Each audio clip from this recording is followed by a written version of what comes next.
আপু এটার হচ্ছে একটা বড় টিপস হচ্ছে আপনি ঘন ঘন খাওয়াবেন।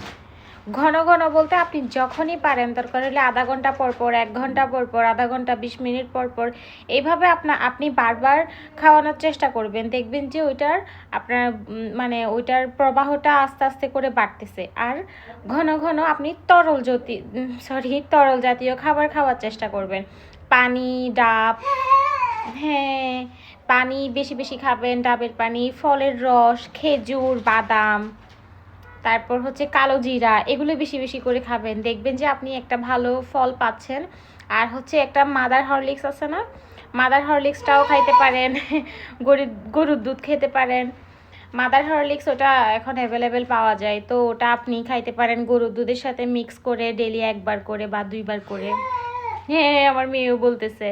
তো প্রথম টিপস হচ্ছে আপনি বাবুকে ঘন ঘন খাওয়াবেন।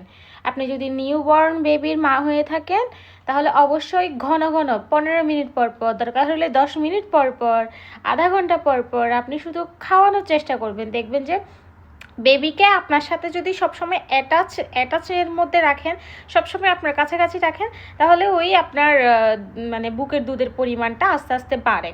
বাবুকে সবসময় আপনার সাথে সাথে রাখবেন। আর আপনার ঘুমটা মানে একটু ভালো মতো ঘুমানোর ট্রাই করবেন, যদি আপনি সুযোগ সুবিধা পেয়ে থাকেন আর কি। রাতে ঘুমাইতে না পারলে দিনে একটু ঘুমানোর ট্রাই করবেন। এরকম নিজেকে আগে রিল্যাক্সে রাখবেন, বাবুকে ঘন ঘন খাওয়ানোর ট্রাই করবেন। যদি কাজে আসে আমাকে কমেন্ট করে জানায়েন। আর এরপরও যদি কাজ না হয় তাহলে অবশ্যই আপনার ডাক্তারের ট্রিটমেন্টের প্রয়োজন হইতে পারে। যদি একদম দেখতেছেন যে বাবু কম পাচ্ছে বুকের দুধ, বাবু এগুলা খেয়ে পেট ভরতেছে না, তার কান্নাকাটি করতেছে, তাহলে ডাক্তারের পরামর্শটা নিতে হবে। কিন্তু আগে আমার টিপসগুলা একটু ট্রাই করে দেখবেন।